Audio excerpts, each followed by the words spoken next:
Kata Nabi kepada Jibril, apa itu wahai Jibril? Kata Jibril, itulah dunia. Dunia sudah tua, tapi dia tetap juga ingin menampakkan dirinya muda. Dunia ini sudah tua, tak lama lagi akan hancur binasa. Idza sama'um fatarat, langit terbelah. Wa idzal kawakibun tasarat, planet-planet akan hancur berkeping. Wa idzal biharu fujirat, lautan akan meletup naik ke darat, hancur semuanya. Wa idzal quburu bu'athirat, dan kubur akan dibangkitkan. Semua yang ada di dalam tanah ini akan bangkit. Alimat nafsum ma qaddamat wa akharat. Ada setengah kelompok mengatakan dunia ini tiada berawal, tiada berakhir. Kata dia dunia ini qadim, sama seperti Allah Subhanahu wa taala. Kalaulah dunia ini qadim, tentu ada dua yang qadim, ada dua yang kekal abadi. Maka orang yang mengatakan alam ini kekal, tiada berawal, tiada berakhir, dia sudah syirik. Syirik maknanya mengatakan ada dua yang qadim. Allah tiada berawal, tiada berakhir. Dunia tiada berawal, tiada berakhir. Siapa yang mengatakan alam ini tiada berawal, tiada berakhir, maka dia syirik.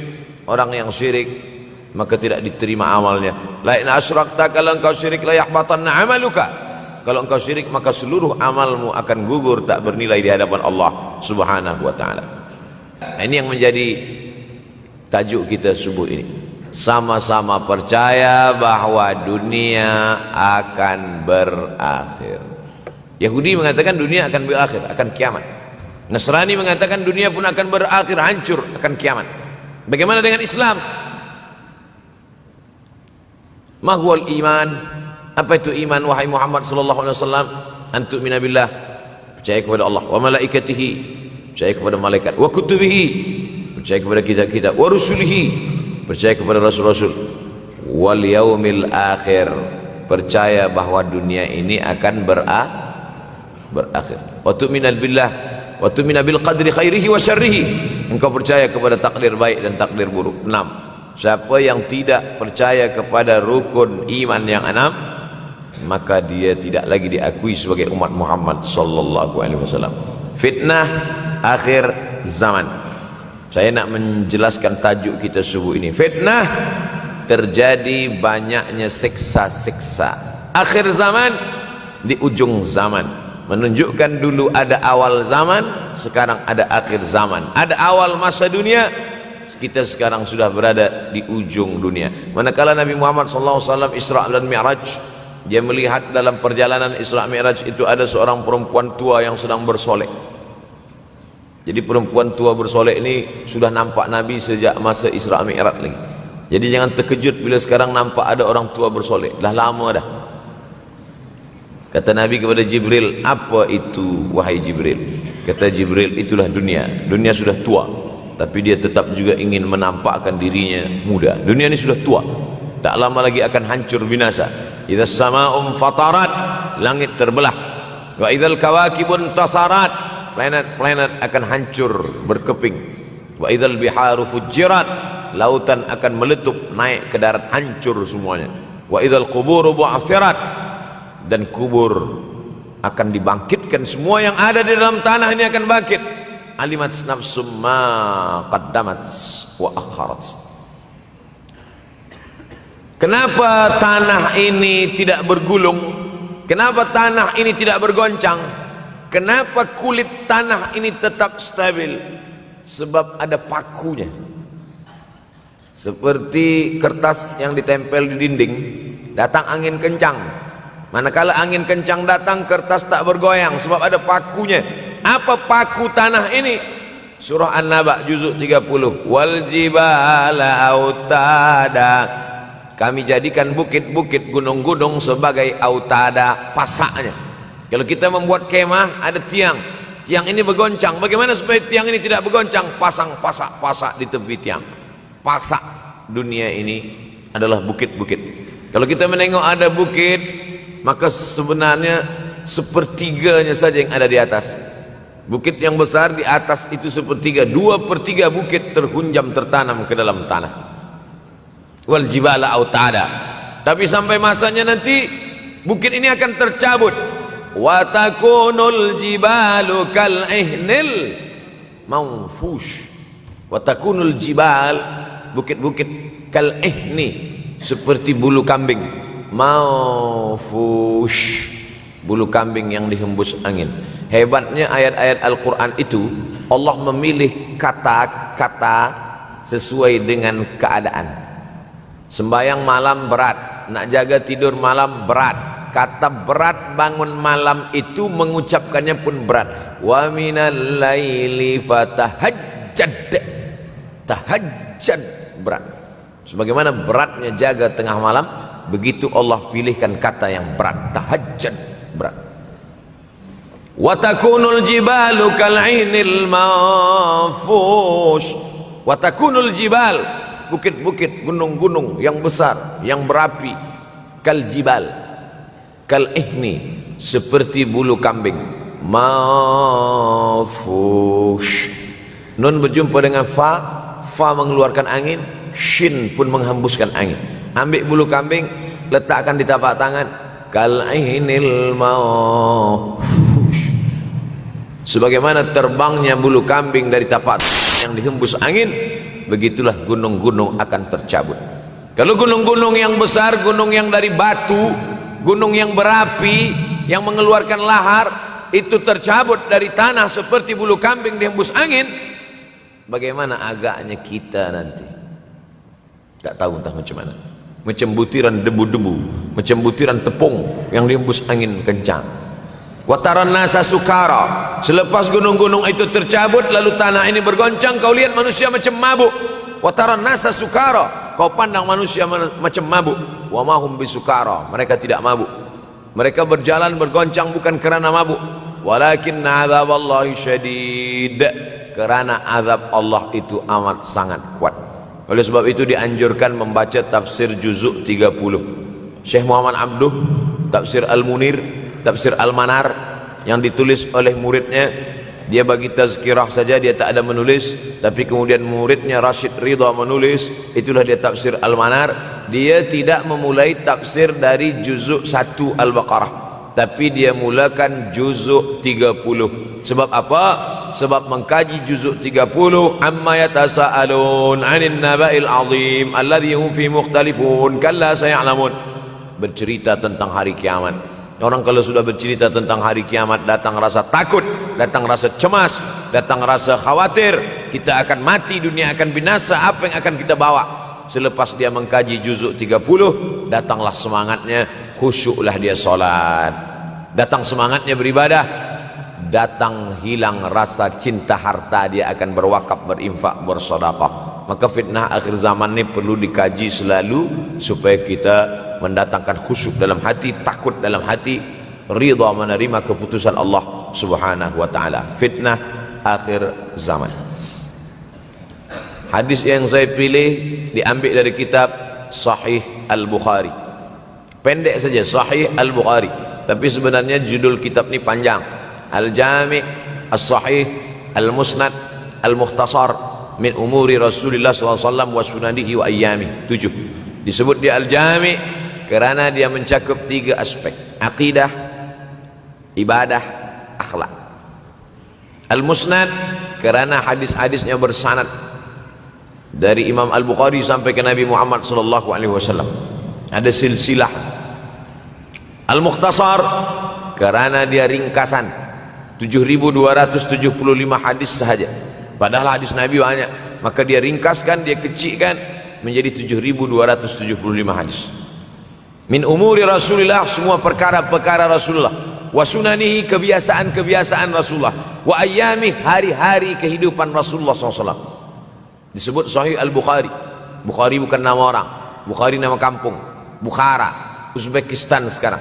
Nama dia Muhammad bin Ismail bin Ibrahim bin Al-Mughirah bin Bardizbah Al-Bukhari. Bardizbah datuk dia yang kelima mu'alaf masuk Islam, Majusi, penyembah api, dari Persia, Iran sekarang. Muhammad bin Ismail bin Ibrahim bin Al-Mughirah bin Bardizbah. 16 tahun berkeliling, 16 tahun berkeliling Makkah, Madinah, Syam, Suriah, Mesir, balik, barulah kemudian dia menyampaikan hadis-hadis Rasulullah SAW. 16 tahun belajar hadis, baru dia mengajar hadis. Kita sekarang 16 kali masuk. Itu pun ada 2-3 kali tak datang sebab jam. Selepas itu nak mencuba mengajar hadis dan berkata, kalau Bukhari mengajar hadis, aku pun boleh mengajar hadis. Bukhari makan, aku makan. Bukhari minum, aku minum. Bukhari manusia, aku manusia. Bukhari mengajar hadis, aku mengajar hadis. Betul.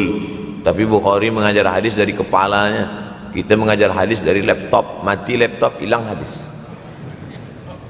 Oleh sebab itu maka Imam Al-Bukhari, Masya Allah, Tabarakallah, berapa hafazan hadis Imam Al-Bukhari? 600,000 hadis, 600,000 hadis.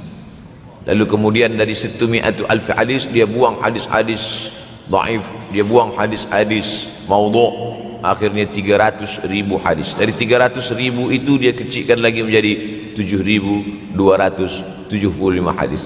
Itulah yang dikaji oleh umat Islam dari mulai Maghribi hinggalah ke Semenanjung Melayu. Mudah-mudahan anak cucu kita ada yang menghafaz dan mengajarkan hadis-hadis Sahih Al-Bukhari, insyaallah. Diambil dari kita, diambil dari bab zuhurul fitan.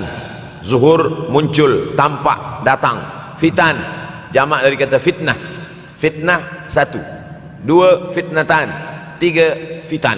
Diriwayatkan dari as-sahabi al-jalil, sahabat yang mulia bernama Abdurrahman, ayahnya Sakhar, kampungnya Dus. Nama lengkapnya Abdurrahman bin Sakhar ad-Dusi. Kerana selalu membawa kucing dipanggil Abu Hurairah. Nabi memanggil dia, ya Abahir, wahai bapak kucing. Ya Abahir, wahai engkau orang yang selalu membawa kucing. Hatinya lembut, tak sampai hati dia menengok ada kucing tak makan, dia bagi makan. Abu Hurairah radhiyallahu anhu. Apa kata Abu Hurairah radhiyallahu anhu? Aku mendengar Nabi SAW bersabda, di antara tanda-tanda dekatnya hari kiamat itu adalah, dalam hadis ini ada 5. Yang pertama, yataqarabuz zaman. Zaman, masa, waktu makin pendek, makin singkat, makin tak terasa. Dulu nampak budak-budak, sekarang sudah jadi mak budak-budak. Dulu nampaknya lama zaman masa ni, sekarang cepat saja. Dari pagi ke petang, petang ke pagi, pagi ke petang, petang ke pagi. Bahkan sekarang ada pula orang yang tak tahu petang, tak tahu pagi. Pagi tidur, petang tidur. Tak terasa saya ini sudah 8 kali datang ke Kuala Lumpur. Awal-awal sekali 2014, 2015, 16, 17, 18, 19, 20. Sudah kali yang ke-7. Saya datang setahun sekali saja, setiap bulan Februari. Bulan Februari datang, rupanya dah yang ke-7 kali. Bulan Februari ini saya bagi tahu supaya kita semua faham. Saya datang bulan Februari, supaya tak datang balik, datang balik, datang balik, datang balik. Sekali datang dari tarikh 2 hingga 9, pusing, pusing, pusing, pusing, balik. Rupanya sudah kali ke-7, ke-8 kali datang menyampaikan tazkirah. Tak terasa. Dulu saya datang kemari belajar di UKM tahun 2003. Sekarang sudah 2020, 17 tahun. Tak terasa. Yataqarabuz zaman. Tanda-tanda kiamat, fitnah akhir zaman sudah dekat adalah yataqarabuz zaman, kata Nabi SAW. Waktu tak terasa. Tak terasa. Tak terasa dah engkau dah datang aja. Tak terasa waktu begitu cepat, engkau sudah datang saja nak menagih hutang. Orang berhutang ni pun rupanya tak terasa juga orang datang. Yang memberi pinjaman pula terasa lama betul. Apakah beza antara 5 minit dulu dengan 5 minit sekarang? Sama. Apakah beza antara 24 hours, 24 jam dulu dengan 24 jam zaman Nabi dengan 24 jam zaman sekarang? Sama. Tak ada beza. Mataharinya sama, bulannya sama, buminya sama. Yang berkeliling mengelilingi matahari sama. Apa yang membuat berbeza? Apa yang membuat zaman itu yataqarabuz zaman? Ada hal-hal yang membuat kita sibuk. Dulu tak ada google.com, dulu tak ada Facebook, dulu tak ada Twitter, dulu tak ada BBM, dulu tak ada Instagram. Sekarang waktu habis. Bila kita tanya orang mana yang lebih lama, 5 minit atau 50 menit, semuanya sepakat mengatakan 50 menit lama, 5 menit kejap. Saya tanya 2 kali, pelajar-pelajar, penuntut-penuntut, mana yang lebih lama? 5 menit atau 50 menit. Semuanya berkata 50 menit lebih lama daripada 5 menit. Lepas tu saya balik, mana yang lebih lama? 5 menit menunggu azan maghrib bulan puasa, 50 menit status FB Instagram. Oh, lebih lama 5 menit menunggu azan maghrib. 5 menit menunggu azan maghrib bulan puasa macam-macam mati jam. 50 menit hilang waktu tak terasa. Itu menunjukkan hadis Nabi itu, saya semakin saya baca hadis Nabi makin kuat keyakinan saya, makin kuat iman saya, makin hilang keraguan saya bahwa yang berbicara ini bukan manusia biasa, tapi dia dapat wahyu dari Allah. Wa ma yantiqu anil hawa in huwa illa wahyun yuha, melainkan wahyu dari Allah Subhanahu wa taala. Yataqarabuz zaman, masa begitu cepat berlalu tak terasa. Sebulan seperti sepekan, sepekan seperti sehari, sehari seperti sesaat. Akhirnya kita pun kehilangan waktu, habis. Saya Ustaz Abdul Samad, memang zaman ini tak terasa, cepat betul. Rasa-rasa kejap dah bulan Ramadan, tak terasa baru saja Idul Fitri dah masuk pula lagi. Masya Allah, begitu cepatnya masa berlalu. Maka jangan sampai kita, saya semakin saya baca hadis ini semakin kuat keyakinan saya bahwa Nabi Muhammad sallallahu alaihi wasallam mendapat wahyu dari Allah Subhanahu wa taala, semakin kuat keyakinan dan keimanan. Kenapa? Seandainya Nabi berkata zaman nanti di akhir zaman itu semakin cepat, semakin dekat, semakin berlalu tak terasa, tapi kemudian zaman yang kita lalui tak sama seperti yang dikatakan Nabi. Mungkin datang juga keraguan dalam hati, betulkah ini? Tapi ternyata 1441 tahun lampau, 1440 tahun yang lalu Nabi mengatakan, dan hari ini terbukti zaman begitu cepat berlalu. Masya Allah, tabarakallah. Hari inilah ditemukan internet, hari ini datang television, hari ini datang WhatsApp, hari ini datang yang melalaikan kita daripada Allah Subhanahu wa taala. Sehingga waktu datang sembang-sembang, cerita-cerita, tengok ini, update ini, tulis ini, tengok ini, pandang ini, habis waktu berlalu. Padahal waktu inilah yang akan ditanya oleh Allah Subhanahu wa taala. 6 kali Allah bersumpah demi waktu. Terbit fajar, wal fajri wa layalin nashr, masuk waktu subuh. Was subhi idza tanaffas, masuk waktu duha. Wad duha wal laili idza saja, masuk waktu siang. Wan nahari idza tajalla, masuk waktu asar. Wal asri innal insana lafi khusr, masuk waktu malam. 2 kali Allah bersumpah demi waktu malam. Wal laili idza saja wal laili idza yaghsha. Kenapa hadis ini yang Ustaz bahaskan? Kami nak mendengar hadis tentang Dajjal dah lahir atau belum? Dajjal dah hadir. Mana bukti Dajjal dah hadir? Kurma bisan tidak lagi berbuah. Bila kurma bisan tidak berbuah, Dajjal dah nak datang. Kurma bisan sekarang sudah berkurang, tak berbuah. Lalu kemudian apa lagi? Ain Zuhar, mata air dari Ain Zuhar sudah kering. Sudah kering. Oleh sebab itu, tapi manakala dulu datang Habib Umar bin Hafiz, saya hadir majelis itu, adalah seorang bertanya, Habib, ya, Imam Mahdi dah lahir atau belum? Saya tengok Habib menjawab, sepertinya dia macam tak suka pertanyaan itu. Kata dia, kita tak perlu mencari-cari dia dah lahir atau belum, kampung dia di mana, dia lahir di hospital mana, dia tak perlu. Yang perlu kita siapkan adalah iman dan takwa, pengetahuan kita, supaya kita jangan sampai terkecoh, supaya kita boleh membezakan mana hak, mana batil, mana betul, mana salah, mana lurus, mana bengkok, mana hitam, mana putih. Sehingga dengan istiqomahnya kita beribadah ini, kita boleh membezakan mana Al-Masih yang original, yang asli, mana Al-Masih Ad-Dajjal. Makanya tadi sebelum salam kita berkata, Allahumma inni a'udzubika min azabi jahannam wa min azabil qabri wa min fitnatil mahya wal mamat wa min syarri fitnatil masihid Dajjal. Membaca, menghafaz 10 ayat di awal surah Al-Kahfi.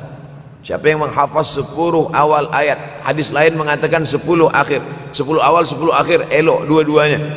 Tapi Masya Allah, tabarakallah, anak-anak kita yang pakai jubah, pakai sorban putih ini, daripada tahfiz Quran, mereka tidak hanya menghafaz 10 awal 10 ujung, dari awal sampai ujung dia hafaz 30 juzuk dia hafaz.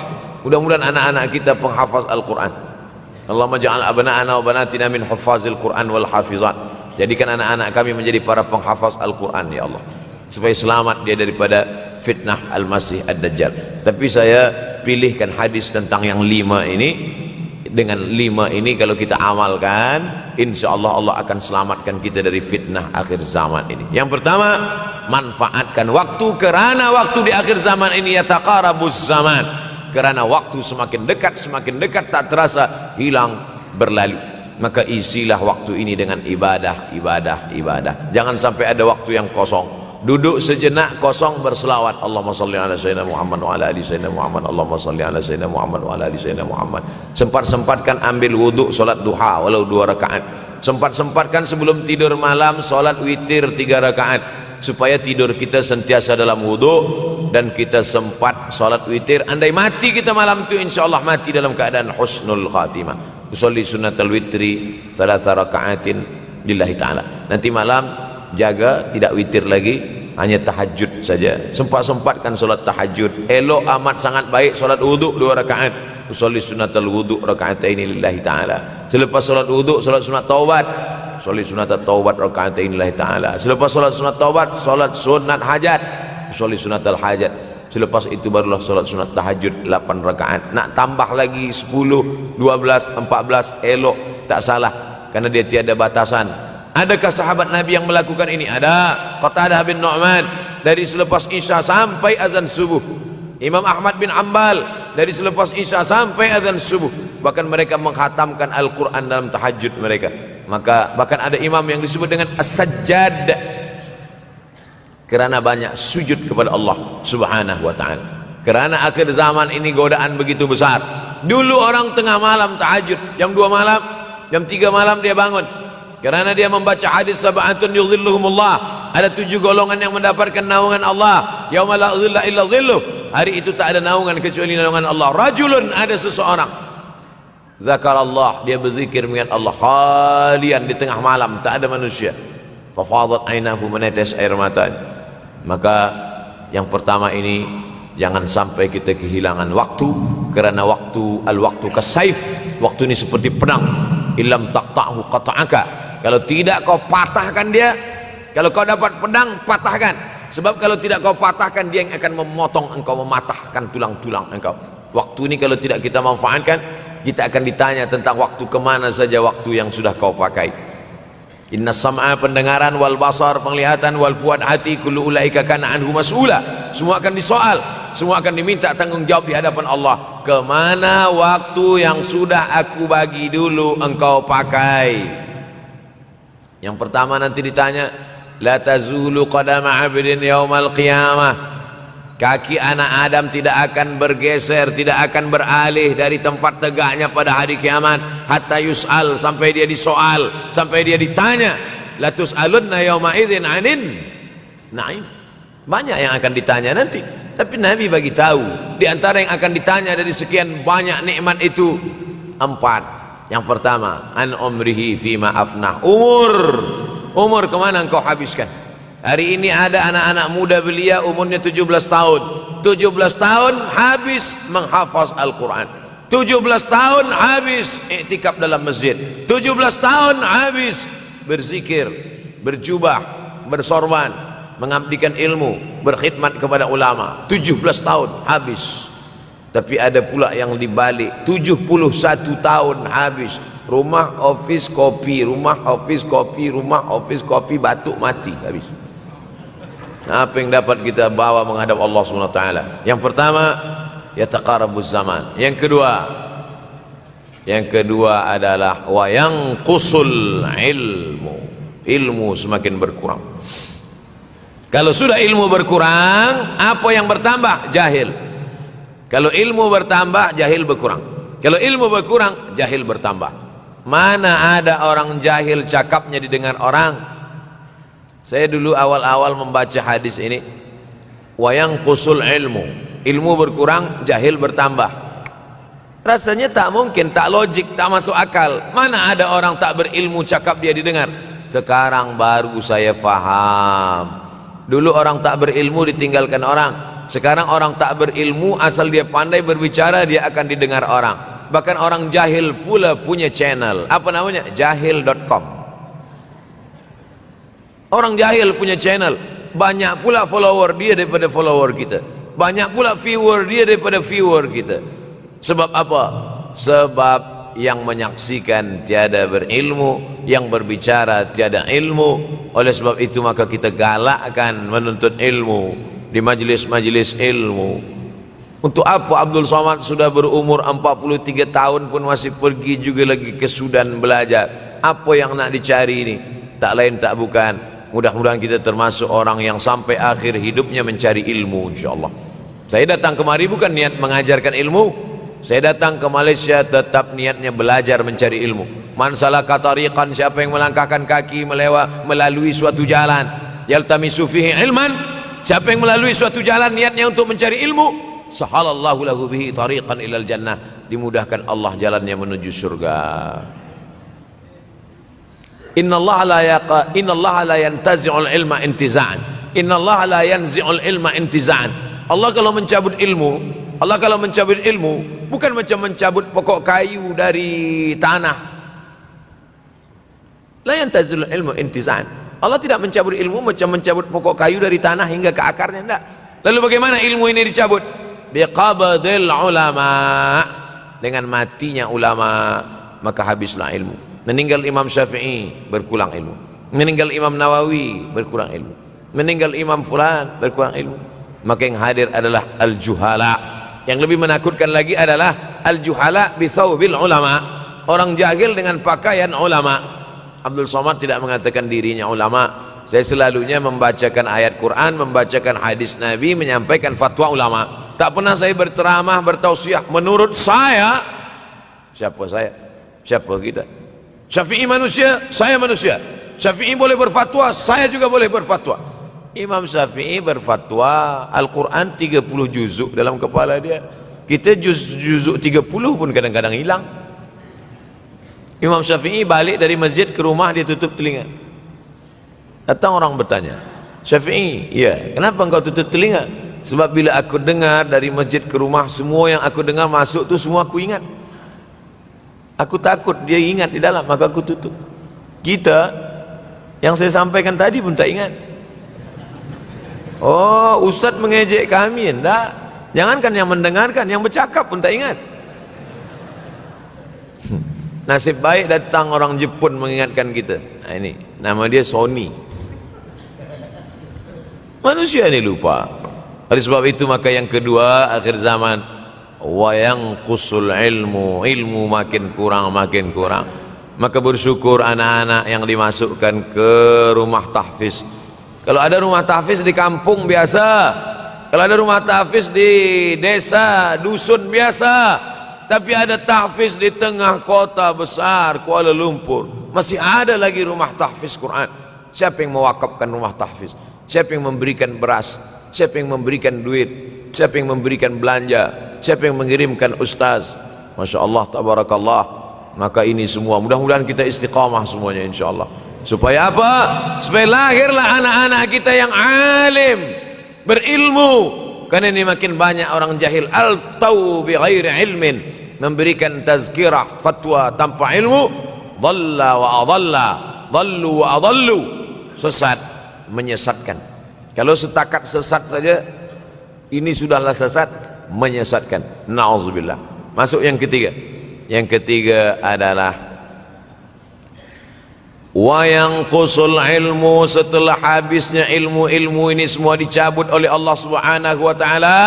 Lalu kemudian setelah ilmu dicabut Allah Subhanahu wa taala, wa yulqas syuh. Wa may yuqashuh, sin dengan hak kecil. Wa may yuqashuh nafsihi fa ulaika humul muflihun. Siapa yang selamat daripada sifat syuh, itulah orang yang beruntung. Hayya 'alal falah, mari kita menuju keberuntungan, kemenangan. Siapa orang yang menang? Selamat daripada sifat syuh. Ada orang menerjemahkan syuh ini pelit, bakhil. Bakhil ada yang lebih parah daripada bakhil.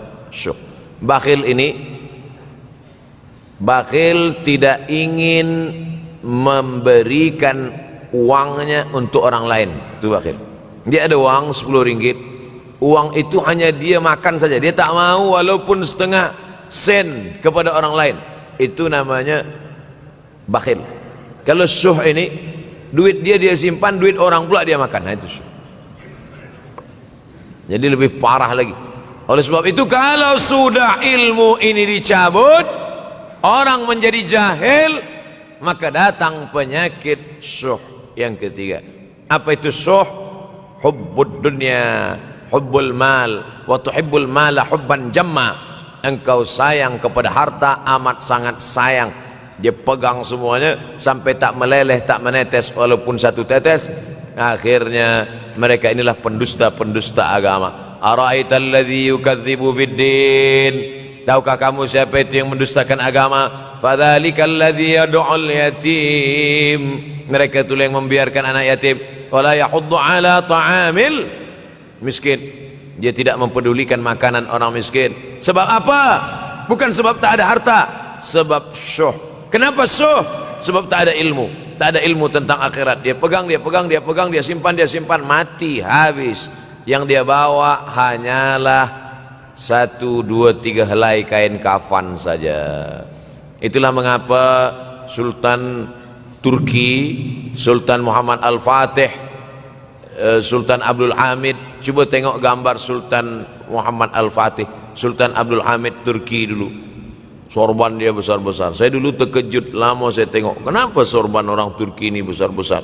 Lama-lama saya baca, rupanya sorban orang Turki itu kain kafan. Tuan-tuan balik dari sini, beli kain kafan 2 meter, ikatkan kepala, bawa sembahyang supaya ingat mati. Bolehkah menyiapkan kain kafan? Baca kitab Tanbihul Mughtarrin, peringatan bagi orang-orang yang tertipu.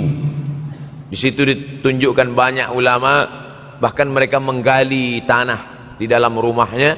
Malam-malam dia tahajud, selepas tahajud dia duduk di dalam tanah itu supaya terasa bagaimana rasanya mati. Gali tanah 2 meter, masuk ke dalam. Tapi kalau nak buat itu kita saja dengan Allah. Jangan pula, banyak juga orang sekarang udah gali tanah masuk ke dalam, streaming pula. Hai guys, nak rasakan mata, mana boleh terasa. Kita saja masuk ke dalam, rasakan macam mana rasa. Sebab kalau cakap saja, marilah kita ingat mati, takutlah kita pada mati, kita tak tahu bagaimana rasa mati. Kalau nak merasakan bagaimana rasa mati, nanti kalau ada orang mati meninggal dunia, masuk kita ke dalam, kita sambut jenazah, kita letakkan, kita duduk, rasakan. Ketika Fatimah meninggal, Fatimah emak Sayyidina Ali meninggal, Nabi masuk ke liang lahat. Masuk Nabi ke liang lahat, Nabi berdoa di dalam. Ketika Utsman bin Maz'un meninggal, Nabi masuk ke dalam, Nabi pegang jenazah Utsman bin Maz'un, meleleh air mata Nabi turun ke misai, turun ke janggutnya, turun menetes sampai ke bawah. Merasakan bagaimana rasanya di dalam. Dulu saya pernah berjumpa dengan seorang pemuda, telinga dia pakai anting subang, lalu kemudian saya tengok banyak tato dia. Saya tanya, macam mana cerita awak bertaubat dulu? Mak saya meninggal, Ustaz Abdul Somad. Lepas tu saya tegak di tepi kubur. Macam ada yang menolak saya dari belakang, masuk saya ke dalam. Masa masuk itulah terasa sejuk di kaki, datang rasa takut saya. Makanya kalau ada orang yang sudah kita bagi tazkirah, bagi nasihat tak juga, nanti ada orang meninggal, bawa dia agak dekat, senggolkan sikit, jatuh. Gitu caranya supaya kita terasa mati ini, supaya apa? Hilangkan penyakit syuh, cinta harta, takut mati, dan membuat kita menjadi bakhil, pelit. Na'udzubillah. Yang keempat, wa tazharul fitan. Ini yang terkait dengan tajuk kita yang keempat. Wa tazharul fitan. Banyaklah fitnah, siksa. Dulu masa saya kelas 1 madrasah tahun 1990, berkumpullah kami bersama-sama dengan cikgu mengkaji masalah apa? Masalah Bosnia Herzegovina, mengamuk Slobodan Milosevic, menghancurkan umat Islam di Bosnia. Sampai ada yang meminta fatwa kepada Syekh Yusuf Al-Qardawi, Bolehkah perempuan yang perempuan Bosnia yang dirogol tentara Serbia hamil, bolehkah dia menggugurkan anaknya? Kata Syekh Yusuf Qaradawi, tak boleh. Maka dia biarkan saja anak itu lahir dan dia tidak dianggap berdosa karena ini sudah takdir Allah Subhanahu wa taala. Bagaimana mereka dibunuh? Maka makin banyaklah selepas Bosnia datang pula yang terjadi di Rohingya, di Uighur. Umat Islam berkumpullah, presiden-presiden negeri Islam di Kuala Lumpur. Erdogan datang, kumpul semuanya membahas bagaimana nak menolong Muslim Uighur. Rupanya umat Islam pun tak sanggup nak menolong. Apa yang boleh dilakukan di Uighur? Berdoalah umat Islam. Rupanya Allah kalau mau menolong mudah saja. Mudah saja Allah menolong. Tidak datang rudal skat, tidak datang tentera, tidak datang senjata, cukup datang corona, selesai. Allah Subhanahu wa taala, wa makaru wa makarallah. Mereka membuat tipu daya, Allah balas dengan tipu daya yang lain. In tansurullah, kalau kau tolong, ittaqu da'watal mazlum, takutlah kamu terhadap doa orang-orang yang teraniaya. Fa innahu laisa bainahu wa bainallahi hijab, karena di antara dia dengan Allah tak ada hijab sama sekali. Wa yakthurul wa tazharul fitan, banyaklah fitnah. Yang terakhir, yang kelima, wa yakthurul haraj. Wa yakthurul haraj, banyak terjadi haraj, kata Nabi. Sahabat pun bertanya, ya Rasulullah, wa mal haraj, apa haraj itu ya Rasulullah? Kata Nabi SAW, al haraj al qatlu, nanti di akhir zaman itu akan banyak pembunuhan. Dulu pun banyak juga pembunuhan, tapi tak banyak sekarang. Pembunuhan di Palestina sampai sekarang tak berakhir. Pembunuhan Rohingya tak berakhir. Pembunuhan di Uighur, pembunuhan. Dulu imam-imam masjid, imam salat tarawih dulu di Masjidil Haram, Allahumma ansuril Islam wal muslimina fi Palestin. Dulu satu aja. Selepas itu bertambah, Allahumma ansuril Islam wal muslimina fi Palestin wa Suriah. Selepas itu bertambah lagi, Allahumma ansuril Islam wal muslimina fi Palestin wa Suriah wal Yaman. Selepas itu bertambah wa Uighur wa, akhirnya wa fi kulli makan. Semakin bertambah. Oleh sebab itu maka ini di antara fitnah akhir zaman. Man lam yahtam bi amril muslimin falaysa minhum. Selepas kita kaji hadis ini, apa tujuan kita? Tujuan kita semakin menguatkan keyakinan, banyak-banyak beribadah, nasihatkan anak menantu, sahabat, jiran, tetangga supaya semakin istiqamah menjalankan syariat, rajin-rajin solat berjamaah, banyak-banyak berzikir, hatamkan Al-Quran, banyak-banyak berinfak, banyak-banyak bersedekah. Andai mati kita, insya Allah mati dalam keadaan husnul